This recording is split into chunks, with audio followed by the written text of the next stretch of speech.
seguir pensando lo mismo sobre la postura del presidente y el ejercicio de su sexenio, la fuerza del ejército y ahora las revelaciones sobre el espionaje? No, en lo esencial yo creo que se mantiene ese diagnóstico, que era un diagnóstico bastante crítico. Evidentemente la entrevista puso el acento en los aspectos negativos del presidente, que yo no he dejado de señalar, pero yo creo que el papel del periodista no es confundir el periodismo con la propaganda. Es decir, yo no me postulo como alguien que por sistema tenga que estar criticando al presidente. Cada una de las posturas y de las medidas que él asume deben ser analizadas como tales, ¿no? Entonces, esta entrevista a él le causó mucha molestia, dedicó 2 de sus conferencias mañaneras a repudiarla, fue bastante agresivo en sus juicios, sobre todo en la segunda de sus participaciones. La primera fue equilibrada dentro del nivel crítico, y yo naturalmente no consideré que debía pasar a la franja de sus opositores por decreto. O sea, yo pretendo ser un testigo de la realidad y no otra cosa. No contesté a nada de esto, a pesar de las solicitudes de muchos colegas que obviamente buscan amarrar navajas.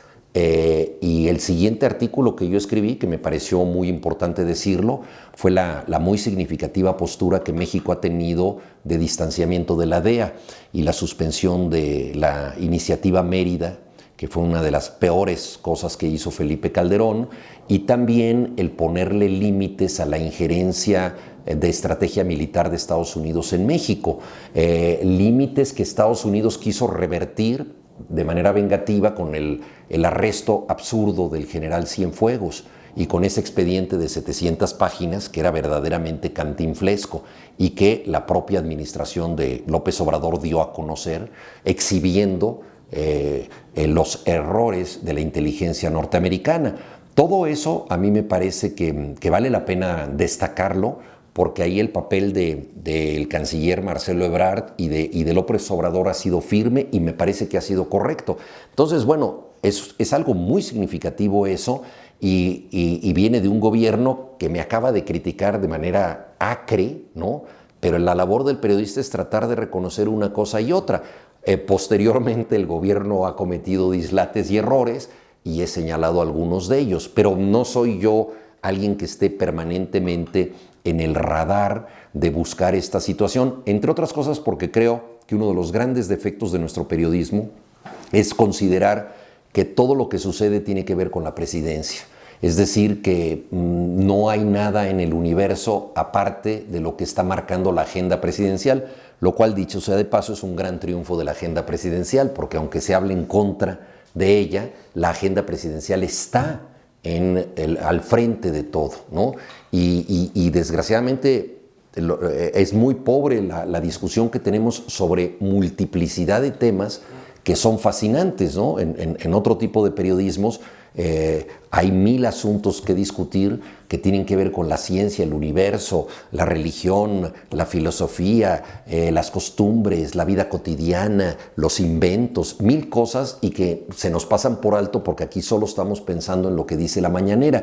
Entonces, bueno, esta es una manera, digamos, de contestar que, en efecto, ese diagnóstico creo que es claro. Yo dije, en este sexenio, los principales beneficiarios económicos de lo que sucede claramente ha sido el ejército, el narcotráfico, no porque el gobierno lo haya apoyado, sino porque no ha podido contenerlo, y los grandes empresarios que siguen amasando fortunas, ¿no?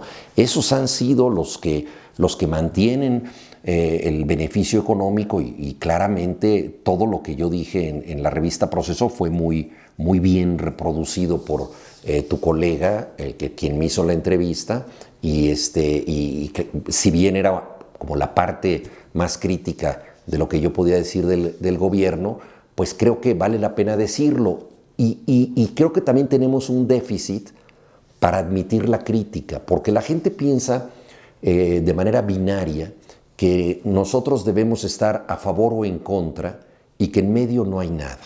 y que si tú criticas algo, lo haces porque quieres denostar aquello que estás criticando. Y eso es totalmente falso. Yo creo que muchas veces uno critica a favor.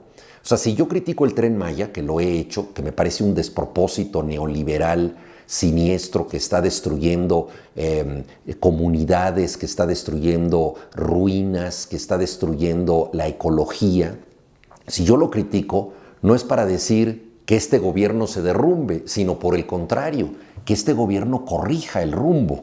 O sea, es una crítica que, pienso yo, si acaso se acatara, el gobierno sería mejor. Entonces, desgraciadamente, el valor de la crítica no se entiende así, ¿no? Pero yo creo que vale la pena. Fíjate que el presidente, a propósito de la entrevista en Proceso, dijo algo muy cierto. Dijo, Juan no se ubica en ningún lado, no se define, es acomodaticio, es gelatinoso. Aunque esto era una crítica, me parece que es algo que me honra, porque efectivamente yo no estoy en un polo ni estoy en el otro. Yo no soy un opositor designado ni un aliado incondicional. No hay manera de decir, bueno, es que ya lo compraron para esta causa. Y yo creo que esa es la función del observador crítico, ¿no? Que si hay dos sillas y en uno está una postura y en otro está la postura contraria, el único sitio para el pensador crítico no es ni una silla ni la otra, sino el lugar más incómodo, ¿no? El hueco entre las dos sillas. Y eso finalmente creo que el presidente lo reconocía y debo agradecerlo, aunque a él le pareciera negativo porque obviamente él quiere que lo apoyen. La subordinación es lo que él anhela.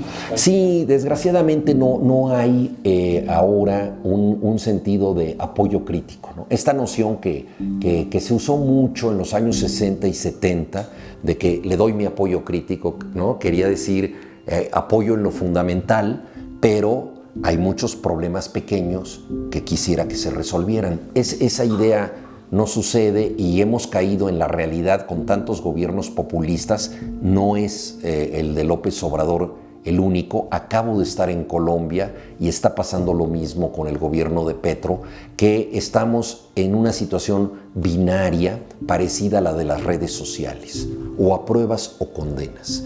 Y lo malo es que el pensamiento complejo está en medio.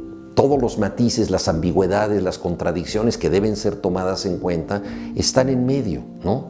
Y ahí hay un problema no solo de México, sino de la forma en que estamos tratando de entender la realidad.